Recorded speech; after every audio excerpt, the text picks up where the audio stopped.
The benevolent dictators in New York want to start mandating Tide change the look of its laundry pods to look less appetizing, so that teenagers won't eat them. Because you know what's going to finally solve human stupidity? Another law.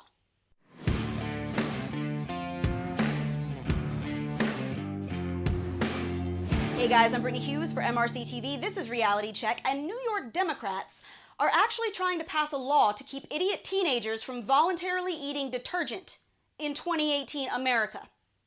According to the American Association of Poison Control Centers, poison control workers received 86 calls about morons between the ages of 13 and 19 eating Tide Pods, and that was just in the first 3 weeks of 2018 alone.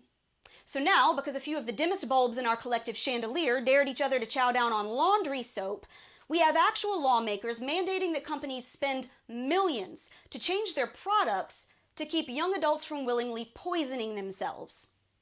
And apparently this isn't even the first time. Chuck Schumer tried to get Tide to change their pods back in 2012 after he said that he saw one on his staffer's desk and almost ate it.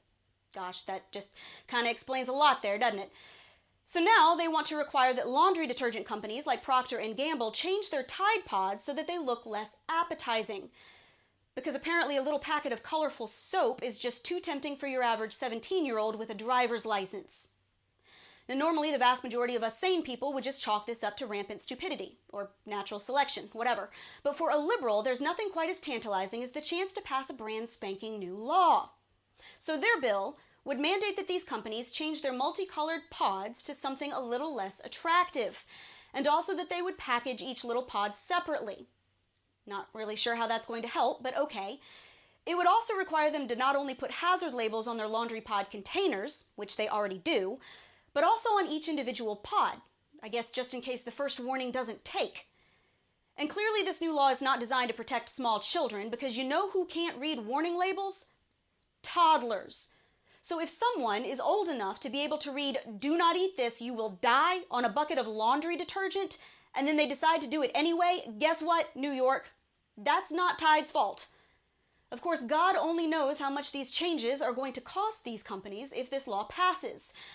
But I'm guessing a hefty bit, not to mention all of the added plastic that would eventually get dumped into the environment, which would likely prompt yet another law from liberals. Yeah. But apparently, New York Democrats don't really care about screwing over companies for dumb reasons, so long as they get to control something. For example, Assemblywoman Arabella Simotas said that she simply wants to prevent more poisonings, and that public safety should trump a company's profits. Well, you might as well just make it illegal to eat Tide Pods for all the good this will do. Because here's a newsflash to big government leftists who think that we should mandate how many breaths people are allowed to take in a day. Not every act of human stupidity requires a new law. Kind of like how you're not going to keep people from getting fat just by screwing over Coca-Cola and Costco. If someone really wants to eat a Tide Pod, guess what? They're going to. And frankly, more power to them. And that's your Reality Check, America. Subscribe to us on YouTube and Facebook. I'm Brittany Hughes for MRCTV. And stay sane out there.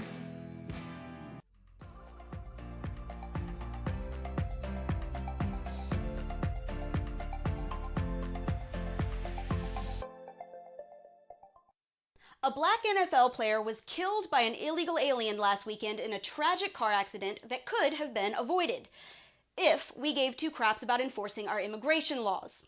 So now I have a question. Do we protest now?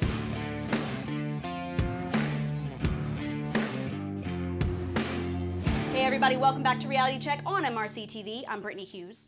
Indianapolis Colts linebacker Edwin Jackson and his Uber driver were both killed early Sunday morning by a drunk illegal alien from Guatemala, who had already been deported twice, by the way, but that apparently didn't matter because our border is wide open and he just kept showing back up. Jackson, on the other hand, was a star football player and by all accounts, a pretty good guy. In college, when he wasn't on the football field, he was volunteering at a local school. He was even nominated for the 2014 All-State AFCA Good Works team, which is the highest off-the-field honor for a college football player. He was only 26 years old when a drunk driver who should never have been in this country in the first place plowed into him with a truck and killed him on the spot. So here's a question. This NFL season is over, but the next one will kick off in just a few months. Are players going to kneel for this? Is a black American citizen getting killed by an illegal alien worth protesting? I mean, NFL players were more than willing to disrespect our national anthem in the name of criminals who were shot by cops. So why not one of their own whose life was taken by a guy who shouldn't have ever even been here? Does that meet the protest criteria? Seriously, I want to know. I can already predict one argument that cops shooting unarmed black men is a systemic problem. Which, by the way, it's not. While illegal alien criminals are supposedly the outliers of the immigrant community. Well, here's the problem with that theory. It's simply not true, and the data proves it. In fact, illegal alien crime is a lot more prevalent than bad cops. Police shot and killed 68 unarmed people last year. Only 19 of them were black. On the other hand, according to one government estimate, illegal alien drunk drivers kill an average of 13 Americans a day. That's nearly 5,000 people a year. Nearly 1 in 4 illegals who've been deported have already been arrested for at least one traffic offense. Of course, it's really hard to get foolproof data on this because sanctuary cities don't measure it. So we actually have to estimate how many of our own people, just like Edwin Jackson, are killed by illegals every single year. And this problem particularly affects people who aren't white. 23% of the felons in our federal prison system are illegal aliens. When it comes to murder, robbery, and rape, the vast majority of their victims are immigrants and people of color. Is that worth drawing attention to? Do those lives matter? Is this actually worthy of mass public attention? Do we get to demand justice for Edwin Jackson? See, I'm just trying to get a bead on what we're actually allowed to be outraged about, because it's clearly not the loss of black lives. If it were, then NFL players would be coming out of the woodwork to demand border security and immigration enforcement and justice for Edwin Jackson. And I haven't heard a peep yet. And unfortunately, I don't think I'm going to. And that's your Reality Check America. Make sure you subscribe to us on YouTube, like us on Facebook and Twitter. I'm Brittany Hughes for MRCTV, and stay sane out there.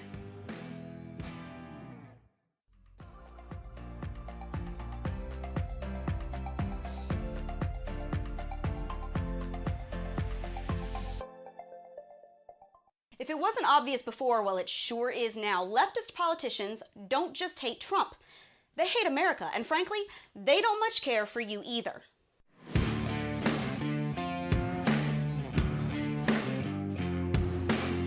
Hey guys, welcome back to MRCTV. I'm Brittany Hughes. This is Reality Check, and here are just a few things nearly the entire left side of the room refused to stand and applaud during Trump's State of the Union on Tuesday night.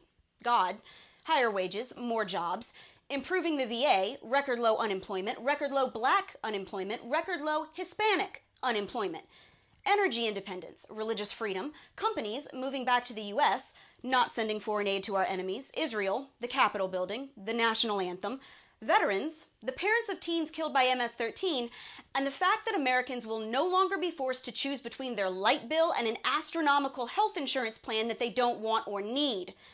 But hey, the left clapped for prison reform. It is so shockingly clear at this point, it is not even funny. The left doesn't just hate Trump. They hate America. They hate what it stands for. They hate the economic system that built it and the God on its dollar bill. They hate the self-made men and women who take personal responsibility for themselves and their families. They hate the police who protect it and the border agents who secure it. They hate the business owners who employ it. They'll applaud criminals and gangbangers who fled in from other countries, but snub the families of 2 teen girls who were beaten to death and left to rot by them. The Congressional Black Caucus wouldn't even stand and applaud record low black unemployment. Nancy Pelosi was so upset she couldn't even crack a smile, much less applaud. Not really sure what was going on with her mouth the whole time. Hey, maybe she had a $1,000 crumb stuck in her teeth. Then again, when you've promised everyone that they would be dead by this point, this probably wasn't your shining moment. Congressman Luis Gutierrez from Illinois hated the whole thing so much he actually stormed out during chants of USA in the middle of Trump's speech. Poor Joe Manchin, who's probably the closest thing that the left has to a functioning brainstem, tried to applaud several times during the speech, only to get glared at by his colleagues and ultimately forced to sit back down. Unfortunately for liberal lawmakers, Americans apparently really liked the speech, and the media cannot stand it. A CNN poll found that 70% of Americans said that they found Trump's speech to be positive. The network hated that so much they discredited their own poll by saying that the only people who liked the speech were the ones who watched it and that they're all Trump fans anyway.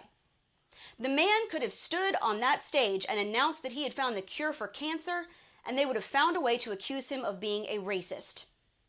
But see, here's the thing. All of this resisting, this is why Trump won in the first place. He won because the left continually snubs Americans. He won because they'll fall all over themselves to protect illegal aliens, but won't applaud working-class families. He won because time and time again, the left has shown that they are willing to hate their president more than they love their country, which makes sense considering the fact that they hate everything that's always made it great. And that's your Reality Check, America. Subscribe to our YouTube page, like us on Facebook and Twitter, and stay sane out there.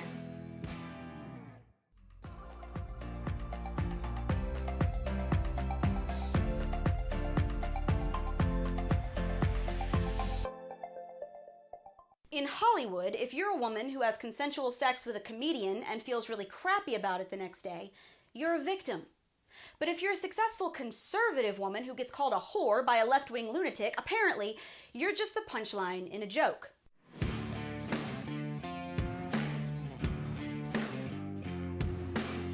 Hey guys, I'm Brittany Hughes and you're watching Reality Check on MRCTV.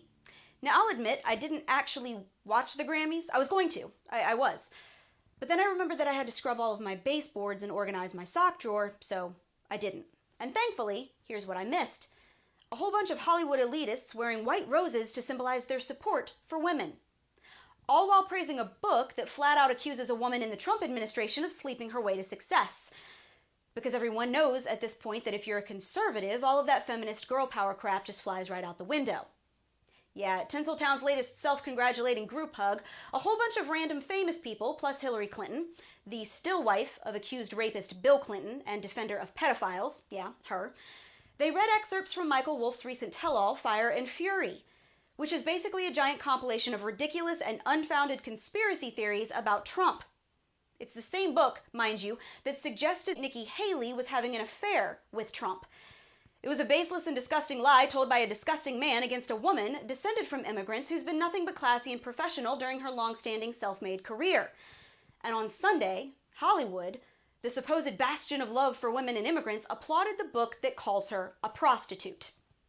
They were so busy mocking Trump and running their bus over Nikki Haley, in fact, that they forgot to give any actual awards to women. And if that weren't embarrassing enough, they're not even smart enough to stop digging their own hole, because it gets better. A whole bunch of anti-Trump celebrities are continuing their long-standing habit of doing absolutely nothing effective by launching a counter-protest against Trump's State of the Union address on Tuesday. But, I'm sure this latest celebrity hissy fit will have exactly as much effect as reading a book written by a whacked-out conspiracy theorist on a stage. Or, that time they insulted Trump at the Golden Globes. Or the time that they filled PSAs about hating Trump, sang songs about loving Hillary Clinton, sang songs about how much they hated Trump, sang even more songs about how much they hated Trump, made fun of Trump's wife during yet another award show, threatened to kill Trump on stage, and launched a whole slew of hashtag campaigns against him. All of which has so far accomplished exactly nothing. And shockingly, the Grammys hit an all-time record low on Sunday night, down 20% from last year. Gosh, it is just mind-boggling that all of their self-aggrandizing monologues and fake feminism don't resonate more with Midwestern farmers and Wisconsin factory workers enjoying all those new tax cuts. But rest assured, guys, because you know what? Tomorrow, Trump, still going to be president. And Nikki Haley, she's going to still be doing exactly what she does best, being awesome and keeping it classy. Because they don't need the approval of a bunch of auto-tuned hypocrites prancing around in feathers and sequins and pretending to love women. And you know what? Neither do the rest of us. And that's your Reality Check, America. Subscribe to our YouTube page, like us on Facebook and Twitter, and stay sane out there.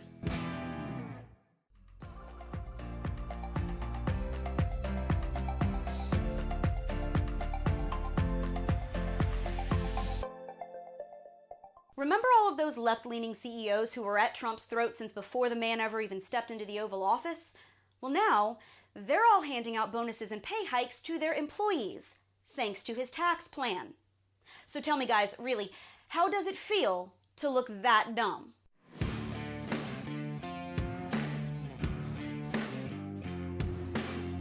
Hey guys, I'm Brittany Hughes, this is MRCTV, and here's a reality check for you.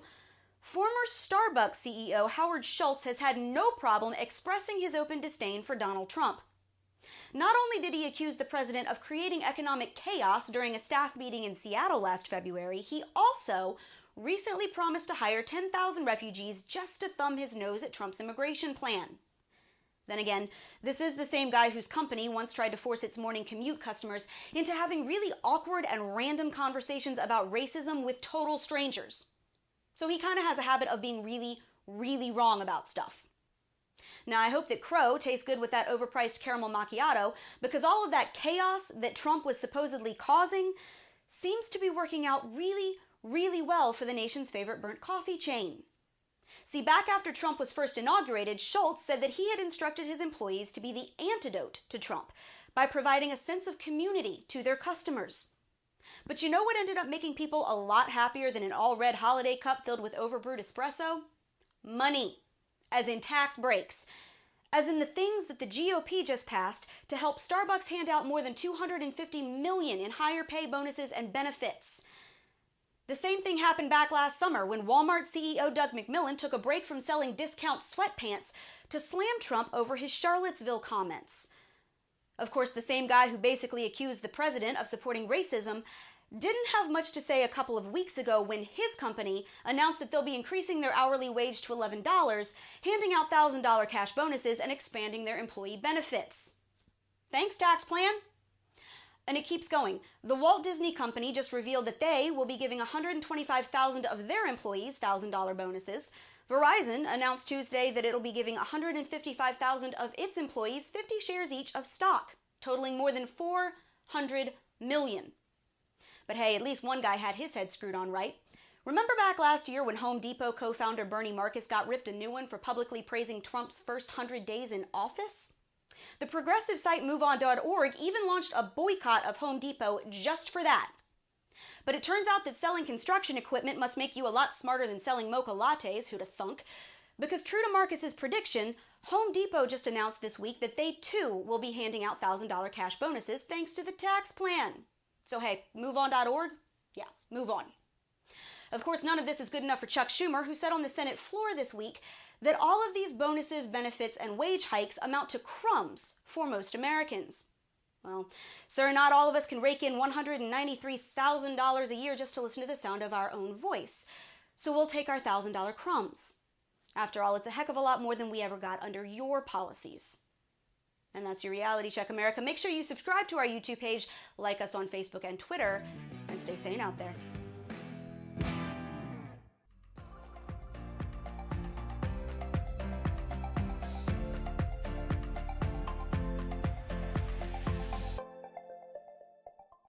Over the past 72 hours, the news cycle has focused on exactly two things. Donald Trump allegedly insulting dumping nations and a missile test screw-up that he didn't have anything to do with, but is somehow still his fault. And in the meantime, they've conveniently ignored a whole bunch of other stuff you should probably know about.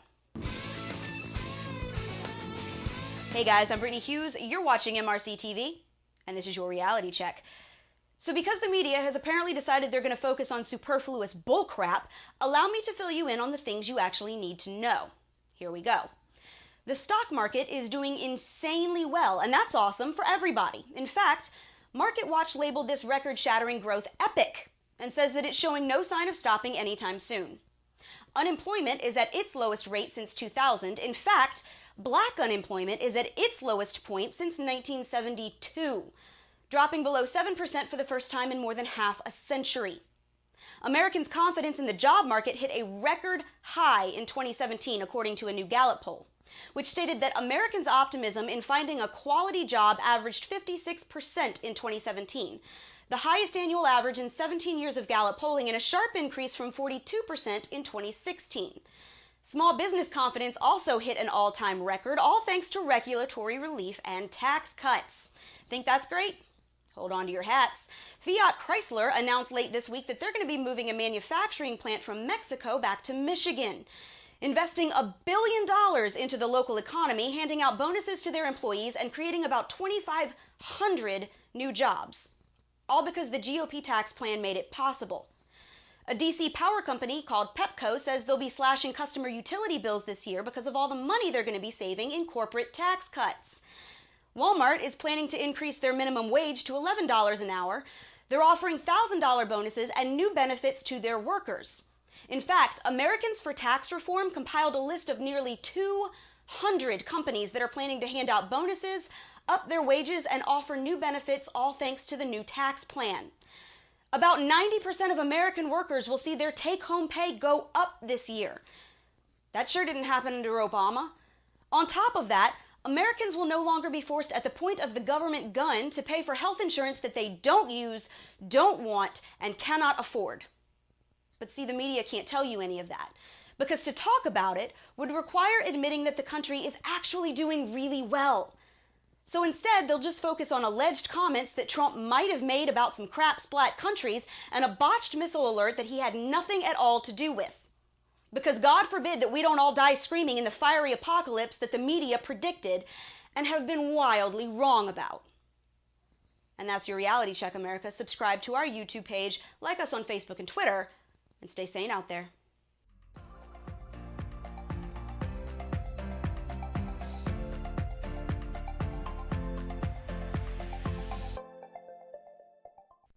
So here's a thought. If you've ever marched through the streets dressed as a vagina, claimed that America was never great, or screamed F Trump, you don't get to be morally outraged over Trump's use of the word hole. Hey guys, I'm Brittany Hughes. You're watching MRCTV, and this is your Reality Check. The left is absolutely flipping out over Trump calling nations like Haiti and certain African countries holes. The U.S. economy is doing great, by the way, but I guess this is what we're going to focus on today. Here's the real rub about what Trump said. It wasn't very presidential, but it was true. And everybody knows it. If it weren't, no one would be freaking out about Trump ending temporary protected status for Salvadorans and making them all go home. But the left is losing their ever-loving minds over it because everybody knows that places like El Salvador and Haiti and Somalia are not places that you want to go back to and take your kids. And it's not because their people aren't white. It's because they're gang-infested, crime-ridden, poverty-stricken wastelands whose governments shouldn't be running the local post office, much less a country. And everybody knows it, including their own people. That's why they gamble their lives and their kids' lives to scrape together a few bucks, risk falling off the top of a jam-packed train, cross the border, wander through the desert, and pray to God that they don't get abused by human traffickers, all just to get here. There's a reason that we have got a waiting list as long as the Rio Grande filled with people desperate to get out of their current suckfest and come here. And anybody who doesn't buy that is welcome to hop on a plane, head on down to Venezuela, and set up shop in a local barrio and let me know how that works out for you. I've been there. They're socialist. You'll love it. Now, that doesn't mean that there are not perfectly lovely folks there who simply want to make a better life for their children. And yes, we should absolutely be a welcoming country for those who want to come here, work hard, assimilate into our culture, and build a wonderful new life for themselves and their families. Now, if you simply want to come here and transport all of the worst things about your society and just dump them into ours, maybe you should just stay home. But otherwise, we will try to help you out. We always have. But frankly, all of this drummed up moral outrage from the rabid left is nauseating. You guys call America a hole all the time. You burn our flag, protest our national anthem, insult our military, desecrate our memorials, spit on our police, mail condoms to our vice president, and call all of our white people racists. You guys march through the streets dressed as genitalia, you stomp around topless, and you scream profanity at the White House. So spare me your righteous indignation and your pearl clutching and put your shirt back on. And stop pretending to give a crap about all of these poor people from all of these other nations that you have never set foot in, when you haven't given a crap about your own for a really long time. And that's your Reality Check, America. Subscribe to our YouTube page, like us on Facebook and Twitter, and stay sane out there.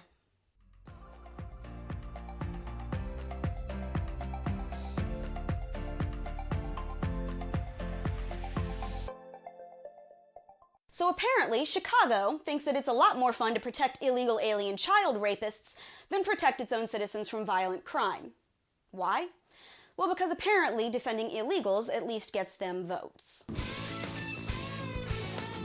Hey guys, I'm Brittany Hughes. You're watching MRCTV, and this is your Reality Check. U.S. immigration agents just picked up 22 illegal alien criminals from the so-called Trump-free sanctuary city of Chicago, including a guy from Mexico who had been previously released from prison after reportedly sexually assaulting a child. ICE reported that the 37-year-old Mexican man had been previously deported at least one time. He was arrested on January the 7th in Chicago after having already been convicted twice of drug possession, and now he's been charged with sexually abusing a kid. But for Rahm Emanuel and company, it's apparently way more important to thumb their nose at Trump than to protect their residents from child rapists who shouldn't even be here in the first place. Because, you know, it's not like Chicago already has a major crime problem or anything, so really, what the heck? Oh, and here are a few other illegal aliens that Chicago just didn't feel the need to bother with. ICE also arrested a 38-year-old known gang member from Mexico who had been convicted of aggravated sexual assault and bodily harm, and had been previously deported at least one time. But the Cook County Sheriff's Office still refused to honor his immigration detainer and just let him go. Get this, immigration also picked up a 20-year-old Mexican gang member who had been convicted of battery. But on top of being a criminal, this guy was also a DACA recipient who'd been given 2 amnesty extensions. Thanks, Obama. There was also a 32-year-old previously deported Ecuadorian man who had criminal convictions for DUI and at least 2 assault charges. 6 of the 22 illegals who were arrested had been released back into Chicago communities after local police refused to honor their ICE detainers. Most had criminal convictions that included sexual assault, kidnapping, assault with a weapon, drug possession, theft, obstruction of justice, and driving under the influence. 2 of them were known immigration fugitives, and 6 were arrested for illegally re-entering the United States after deportation, which, contrary to Chicago standards, is still a felony. But hey, what's it matter if Chicago children are getting raped and women are getting beaten, so long as your compassionate immigration platform gets you reelected, right? Because really, liberal politicians don't actually want to protect people or make their lives any better. They really just want votes. And that's your Reality Check, America. Subscribe to our YouTube page, like us on Facebook and Twitter, and try to stay sane out there.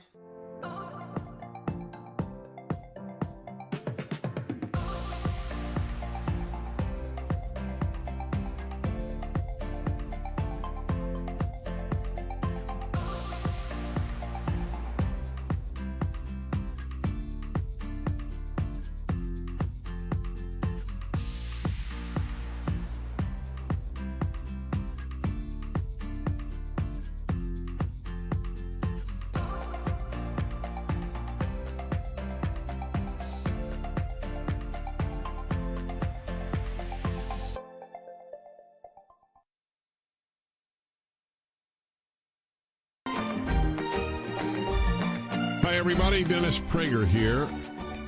Going to turn our attention right now to climate change / global warming. This week's Prager University video features a distinguished professor of physics, emeritus professor of physics at Princeton University, William Happer. Has 1.5 million views this week. I wish it had 10.5 million, and eventually it probably will. In fact, Fox and Friends just called me to see if I could come on just to talk about this video, which is a good sign. I don't know if I'll be able to do so, but it is a good sign that they want this featured. And I have Professor Happer on the phone, and sir, thank you again for your terrific video. Well, thank you very much, Dennis. So the video, if I am, tell me if I'm paraphrasing it accurately. I've read it, I've seen it, obviously, but I want to get this totally clear for my listeners. Essentially, you as a physicist are saying that these computer models, given the complexity of climate, of weather, these computer models really don't know what they're talking about. Is that, am I overstating the case? Well, they have lots of adjustable parameters. The climate is a very, very complicated system, and so the trouble is there's so many parameters, they're so poorly known that you can get any answer you would like out of the computer programs. I don't think there's anything dishonest except maybe not admitting that they're not very reliable. Then why, I mean, this is the toughest issue for me, the toughest morally, emotionally, et cetera, not scientifically, although that too. But you have undoubtedly grappled with this question, and it's not in the video, so I'm asking you, as a physicist, are watching fellow scientists do this. What is animating that? Well, I think there are many motives. First of all, it's difficult to get funding unless you support the alarm over global warming. You know, if you run a computer model that predicts nothing much is going to happen, or God forbid that actually more CO2 would be good for the world, you're unlikely to get money next time you apply for a grant. So that's one of them. You know, where your treasure is, there will your heart be also, as they say. And I think another problem is that so many computers exist now with wonderful displays that you look at this model projection on your screen, and it's got beautiful color, and you don't bother to look out the window or look at real data. So I think the modelers are in a particularly difficult position because they are glued to their screens. There are a lot of very, very good climate scientists out there. I really admire the ones who are out there measuring, you know, the temperature of the atmosphere and the temperature of the ocean and the winds, you know, all of these important things that have to be measured. But it's very hard work, and it's hard to make big sweeping conclusions on the basis of those things. I have spoken as well to a colleague of yours at MIT, Richard Lindzen, and he has also made a video for us at Prager University. I, as an outsider, have the following theory, and I'd like you to react to it. Almost the only dissent in the climate science field or related fields comes from people who are either emeritus or tenured, because you don't have to worry about your job security. Am I being cynical, or is there some truth to that? Oh, it's absolutely true. I mean, you can kiss your career goodbye, you know, if you don't march with the with the rest of the climate community. I mean, you can push the margins a little bit, but it's very difficult. And if you're perceived as a traitor, boy, you're out of there. I mean, I think the most striking example of that is what happened to Judith Curry, who was a card-carrying climate scientist for many years, and you know, had the audacity to get a little worried when she read the ClimateGate emails, and she's been pilloried ever since. And yeah, she's just recently retired too, so I guess she was close enough to retirement that she felt she could take the risk, and it was a big risk, and everything she worried about did happen. So the prevailing left-wing views of life have not only infiltrated history and English and anthropology and gender studies and women's studies and black studies, but have also infiltrated the natural sciences. Well, I'm not sure whether it's so much a left-wing view. It's as it is, you know, a way to support your research. I mean, even right-wing people want to get their research supported. So maybe the problem is there's too much money coming from the government, so that it means that you can't have a diversity of views if it's a research topic that has something to do with policy. Right. All right. Hold on there. All right. I have a few more questions for Professor William Happer, Emeritus Professor of Physics at Princeton University. You can kiss your career goodbye if you challenge the prevailing doctrines of climate science. That's a big problem for science. I'm Dennis Prager. You should show that video up at PragerU.com. You should show it to anyone you know and anyone you know at college in particular, even well beyond the issue of climate and global warming, is the issue of, is science being corrupted? And again, I need to just bounce this off you because I don't want to overstate anything that you're stating. But Professor Happer, Emeritus Professor of Physics at Princeton, does that worry you?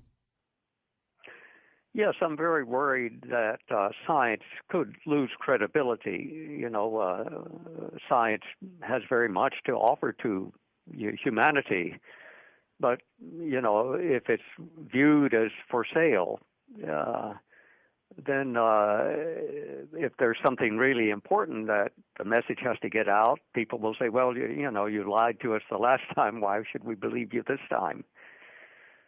So it's the crying wolf problem that I'm worried about. They say often that if somebody dissents from the prevailing belief that we are in an existential crisis regarding carbon emissions, if anybody dissents and is a scientist, that person must have been paid off by a fossil fuel company. But what you're saying is, in fact, that's not where the money is. The money is in governmental support of the existential crisis belief. Is that, again, fair to say? Oh, yes, that's completely fair to say. Yeah, the problem is completely the other way, that there's so much money pouring in to come up with scary papers, research results about climate, and there's practically none on the other side. Wow. Quite the opposite of what people think. Have you gotten any reactions from colleagues to this video?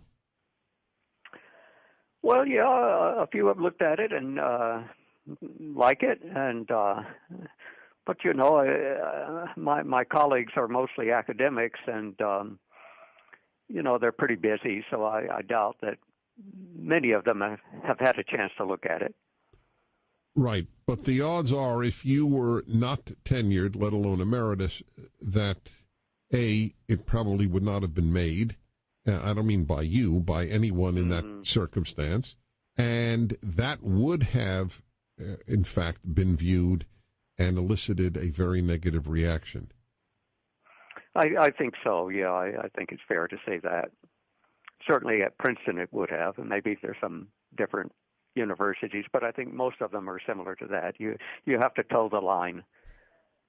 Are you aware that Science magazine this month has published a piece saying that, in fact, even these predictions have actually been modified by 50% in terms of the temperature increase on Earth by the end of the century? Did you know that? Well, I didn't see this particular article you're mentioning, but, you know, all you have to do is look at the amount the Earth has warmed in the past, 20 or 30 years, and then compare that with the amount it's supposed to have warmed. And, you know, the amount of warming observed is a half or a third, maybe less than what's predicted. And nobody knows how much the observed warming is due to CO2. Maybe some of it is completely natural. So, I mean, the performance is just terrible. If it were any other area of science, people would have gone back to the drawing boards and tried to get it right. Right. But here they just double down. Right. So my final question to you is, as a physicist, do you have any take on the effect of carbon emissions on temperature? Yes, I think, you know, carbon emissions, I believe you mean carbon dioxide. Yes, that's the shorthand used, yes. That is a greenhouse gas, and it should cause some warming. Nobody's quite sure how much. They talk about how much will doubling CO2 contribute to warming. And, you know, if you just start from first principle, it's about 1 degree centigrade. But that could be a little bit bigger or a little smaller depending on feedbacks. You know, most feedbacks in nature are negative, so it's probably less. but the community has insisted that there's a huge positive feedback which multiplies the 1 degree of warming from doubling by factors of 3 or 4. Some bizarre claims of even 10 have been published. It's just absurd. There's no evidence whatever for that from the geological record, where Earth has many times experimented with 3, 4, 5 times more CO2 than we have now, and it did just fine. Sir, I thank you for your erudition and your courage and the superb video you made. Appreciate it. Thanks a lot, Dennis. You're very welcome. Thank you again. So you should see it. It's called Can Climate Models Predict Climate Change? What the professor said in his understated way is pretty worrisome with regards to science. Who's anti-science? Maybe we should make a video on that. Who really is anti-science? You are listening to The Dennis Prager Show.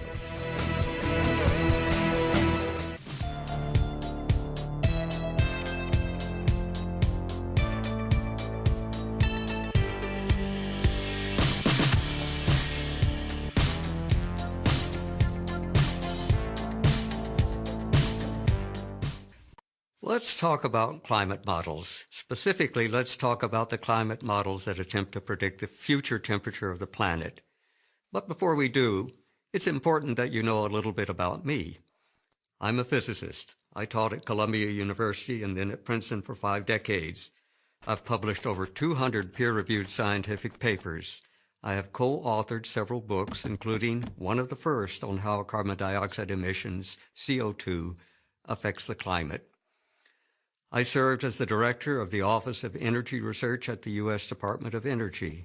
And before that, I invented the sodium guide star, which is still used on most big astronomical telescopes, to measure and correct for atmospheric turbulence, that is, for the unpredictable movement of air and water. This turbulence blurs the images of stars and other space objects. One more thing. I care deeply about the environment. We live on a beautiful planet. I want to keep it that way. I've spent a lot of time working to do just that. In short, I know a lot about the Earth's atmosphere and climate. I also know a lot about long-term predictive climate models. And I know they don't work. They haven't worked in the past. They don't work now. And it's hard to imagine when, if ever, they'll work in the foreseeable future. There's a common-sense reason for this.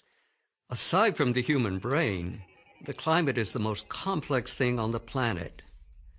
The number of factors that influence climate, the sun, the Earth's orbital properties, oceans, clouds, and yes, industrial man, is huge and enormously variable.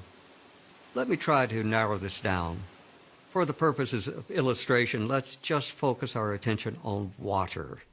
The Earth is essentially a water planet.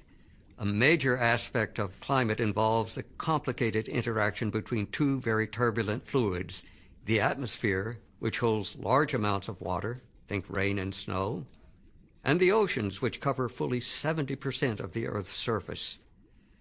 We can't predict what effect the atmosphere is going to have on future temperatures because we can't predict cloud formations and the convection of heat, oxygen, salt, and other quantities that pass through the oceans, not to mention weather cycles like El Niño in the tropical Pacific, make predicting ocean temperatures an equally difficult business. We can't predict either side of the atmosphere-ocean equation, but we can say this with certainty. Water in all its phases has huge effects on atmospheric heating and cooling. Compared to water, H2O, carbon dioxide, CO2, is a minor contributor to the warming of the Earth. It's devilishly difficult to predict what a fluid will do. Trying to figure out what 2 fluids will do in interaction with each other on a planetary scale over long periods of time is close to impossible. Anyone who followed the forecast of Hurricane Irma's path in the late summer of 2017 should understand this. First, the models predicted a direct hit on Miami and the east coast of Florida.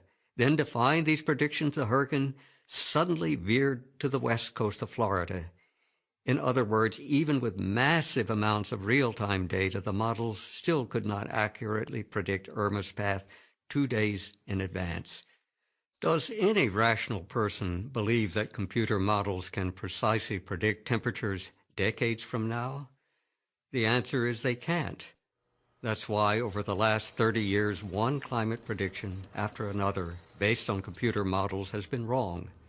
They're wrong because even the most powerful computers can't solve all the equations needed to accurately describe climate.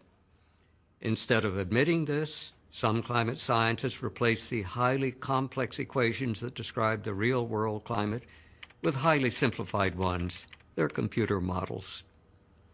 Discarding the unmanageable details, modelers tune their simplified equations with lots of adjustable inputs, numbers that can be changed to produce whatever result the modelers want. So if they want to show that the Earth's temperature at the end of the century will be 2 degrees centigrade higher than it is now, they put in the numbers that produce that result. That's not science. That's science fiction. I'm Will Happer, Emeritus Professor of Physics at Princeton University, for Prager University. Thank you for watching this video. To help keep PragerU videos free, please consider making a tax-deductible donation.